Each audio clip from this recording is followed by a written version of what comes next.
সকাল ৯টা নিউজে সবাইকে আমন্ত্রণ। সাথে আছে আমি নাফিস আব্দুল্লাহ। প্রধান উপদেষ্টা অধ্যাপক ডক্টর মোহাম্মদ ইউনূস বলেছেন, নতুন প্রজন্মকে জানাতে হবে বাংলাদেশ কোথা থেকে এসেছে এবং কিভাবে মুক্তিযুদ্ধ সংগঠিত হয়েছিল। মুক্তিযুদ্ধ যেন প্রজন্ম থেকে প্রজন্মে অনুপ্রেরণা হয়ে থাকে, এটাই আমাদের দায়িত্ব।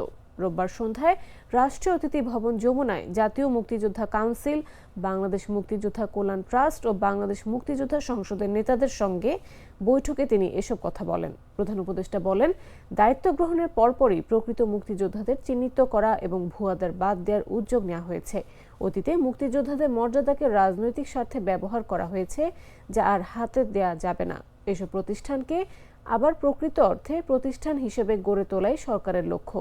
বীর মুক্তিযোদ্ধাদের কৃতজ্ঞতা জানিয়ে অধ্যাপক ইউনূস বলেন, মুক্তিযুদ্ধের স্মৃতি সংরক্ষণ একটি পবিত্র দায়িত্ব। ভবিষ্যতে নতুন মুক্তিযোদ্ধা পাওয়া যাবে না, কিন্তু তাদের স্মৃতি ও অবদান জাতির ভেতরে অবিনশ্বর করে রাখতে হবে। বৈঠকে বীর মুক্তিযোদ্ধারা সংস্কার বাস্তবায়ন ও গণভোটের আয়োজন করায় প্রধান উপদেষ্টাকে ধন্যবাদ জানান।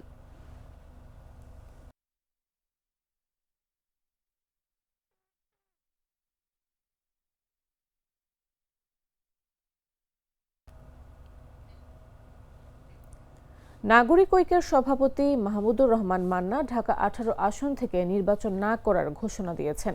রোববার রাত ১১:১২টার দিকে নিজের ভেরিফাইড ফেসবুক পেজে এ ঘোষণা দেন তিনি। পোস্টে তিনি লেখেন, এখন আমি বগুড়ায় একটি বিশেষ পরিস্থিতিতে সংসদ নির্বাচনে ঢাকা ১৮ এবং বগুড়া ২ থেকে প্রতিদ্বন্দ্বিতা করার সিদ্ধান্ত নিয়েছিলাম। ঢাকা ১৮ একটি বিশাল নির্বাচনী এলাকা, এর অন্তর্গত ৭.৫টি থানা এবং ৬.৫ লক্ষের মতো ভোটার এখানে। নির্বাচন এতই ব্যয়বহুল যে তা নির্বাহ করা আমার পক্ষে সম্ভব নয়। এই পরিপ্রেক্ষিতে আমি ঢাকা ১৮ আসনের নির্বাচনী প্রতিদ্বন্দ্বিতা থেকে নিজেকে প্রত্যাহার করার সিদ্ধান্ত নিয়েছি। আমার এই সিদ্ধান্তে হয়তো অনেকে মনে কষ্ট পাবেন, তাদের কাছে আমি দুঃখ প্রকাশ করছি।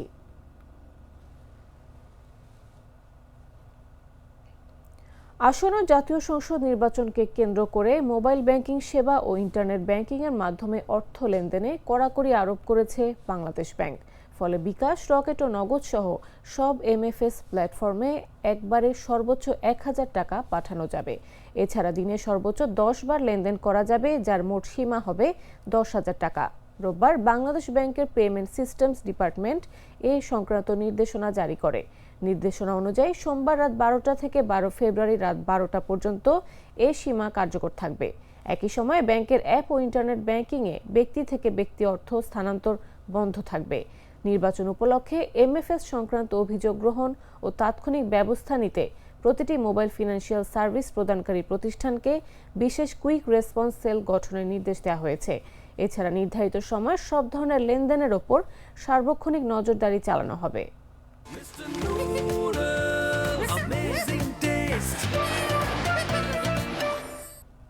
সরকারি প্রাথমিক বিদ্যালয়ের সহকারী শিক্ষক নিয়োগ পরীক্ষার চূড়ান্ত ফলাফল প্রকাশ হয়েছে। এতে ১৪,৩৮৪ জনকে নিয়োগের সুপারিশ করা হয়েছে। রোববার রাত ১০টার দিকে প্রাথমিক শিক্ষা অধিদপ্তরের ওয়েবসাইটে এ ফল প্রকাশ করা হয়। ফল প্রকাশের বিজ্ঞপ্তিতে উল্লেখ করা হয়েছে, প্রার্থীদের লিখিত ও মৌখিক পরীক্ষার প্রাপ্ত নম্বরের ভিত্তিতে সরকারি প্রাথমিক বিদ্যালয়ের শিক্ষক নিয়োগ বিধিমালা ২০২৫ অনুসরণপূর্বক উপজেলা ভিত্তিক মেধাক্রম অনুযায়ী নিয়োগের জন্য প্রাথমিকভাবে প্রার্থী নির্বাচন করে তালিকা প্রণয়ন করা হয়েছে। নির্বাচিত কোনো প্রার্থী কোনো প্রকার ভুল তথ্য প্রদান করেছেন কিংবা কোনো তথ্য গোপন করেছেন মর্মে প্রতীয়মান প্রমাণিত হলে কর্তৃপক্ষ তার ঘোষিত ফলাফল বা নির্বাচন বাতিল করতে পারবে। নিয়োগের জন্য প্রাথমিকভাবে নির্বাচিত প্রার্থীকে আগামী ২২ থেকে ২৭ ফেব্রুয়ারির মধ্যে সংশ্লিষ্ট জেলার সিভিল সার্জন প্রদত্ত স্বাস্থ্যগত উপযুক্ততার সনদ প্রত্যয়ন ও ডোপ টেস্ট রিপোর্ট সংশ্লিষ্ট জেলা প্রাথমিক শিক্ষা অফিসে দাখিল করতে হবে।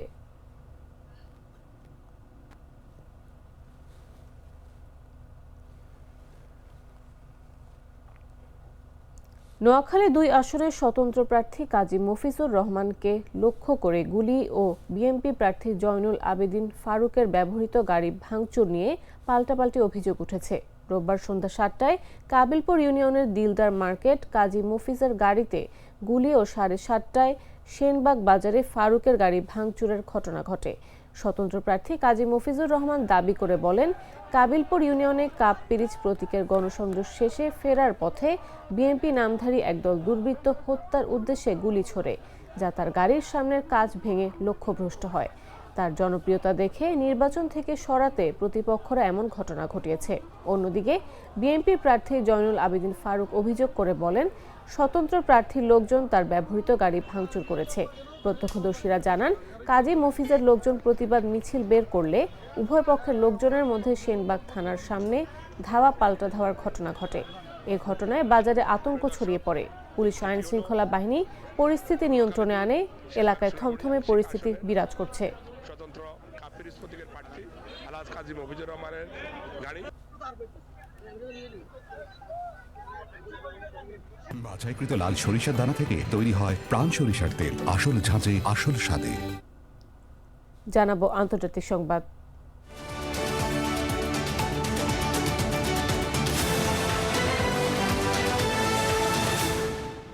যুক্তরাষ্ট্রের কুখ্যাত যৌন অপরাধী জেফ্রি অ্যাপস্টেইনের সঙ্গে নাম জড়িয়েছে তিব্বতের বৌদ্ধ ধর্মাবলম্বীদের সর্বোচ্চ ধর্মীয় নেতা দালাই লামার। বিষয়টি নিয়ে রোববার দালাই লামার অফিস জানায়, শান্তিতে নোবেল পাওয়া দালাই লামা কখনোই এপস্টেইনের সঙ্গে সাক্ষাৎ করেনি। সম্প্রতি চীনের গণমাধ্যমগুলো রিপোর্ট করেছিল যে এপস্টেইন ফাইলের একটি কপিতে দালাই লামার নাম উল্লেখ করা হয়েছে। যুক্তরাষ্ট্রের বিচার বিভাগ গত মাসে এপস্টেইনের সর্বশেষ ফাইলের অংশ প্রকাশ করেছে। এসব ফাইলে 30 লাখেরও বেশি নথি, ছবি ও ভিডিও রয়েছে। এপস্টেইন ফাইলে দালাই লামার নাম 150-এরও বেশি বার উল্লেখ করা হয়েছে, তবে কোনোবারই তাকে এপস্টেইনের সঙ্গে দেখা বা যোগাযোগের কথা উল্লেখ করা হয়নি।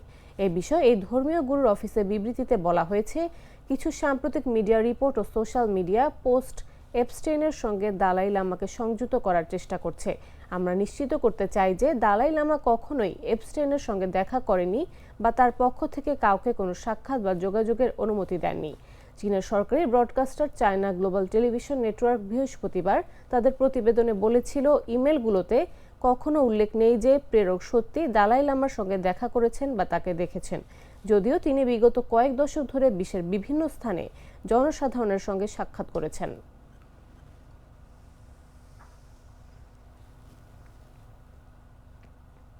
এবারে খেলার খবর।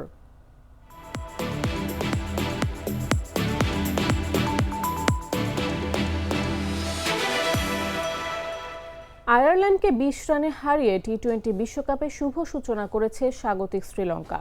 কুশল মেন্ডিসের ঝোড়ো ব্যাটিংয়ে 163 রানের চ্যালেঞ্জিং স্কোর দাঁড় করায় লঙ্কানরা। জবাব দিতে নেমে 143 রানে অল আউট হয়ে যায় আয়ারল্যান্ড। কলম্বোর আর প্রেমদাসা স্টেডিয়ামে টস জিতে ফিল্ডিংয়ের সিদ্ধান্ত নেয় আয়ারল্যান্ড। ব্যাট করার আমন্ত্রণ জানায় শ্রীলঙ্কাকে। ব্যাট করতে নেমে শুরু থেকে মোটামুটি মানের খেলতে থাকে লঙ্কানরা। 28 রানের জুটি গড়েন ওপেনাররা। 11 বলে 14 রান করে আউট হন কামিল মিশারা। এরপর পাথম নিশাঙ্কা ও কুশল মেন্ডিস মিলে 34 রানের জুটি গড়েন। দলীয় 62 রানের মাথায় আউট হন নিশাঙ্কা। 24 রান করেন তিনি। শেষ পর্যন্ত 6 উইকেট হারিয়ে 163 রান সংগ্রহ করে শ্রীলঙ্কা। জবাব দিতে নেমে শুরুতেই পল স্টার্লিংয়ের উইকেট হারিয়ে বসে আয়ারল্যান্ড। 6 রান করে আউট হন স্টার্লিং। এরপর রস অ্যাডিয়ার ও হ্যারি ট্যাক্টর জুটি বাঁধেন। অ্যাডিয়ার 23 বলে করেন 34 রান, 34 বলে 40 রান করে হ্যারি ট্যাক্টর। পরের দিকের ব্যাটাররা খুব একটা দাঁড়াতে পারেনি। শেষ পর্যন্ত 19.5 ওভারে 143 রানে অল আউট হয় আয়ারল্যান্ড। শ্রীলঙ্কার হয়ে মহেশ থিকসানা ও ওয়ানিন্দু হাসানাঙ্গা নেন 3টি করে উইকেট। 2 উইকেট নেন মাথিসা পাথিরানা। 1টি করে উইকেট নেন দুষ্মন্তে চামিরা ও দুনিত ভেল্লালাগে।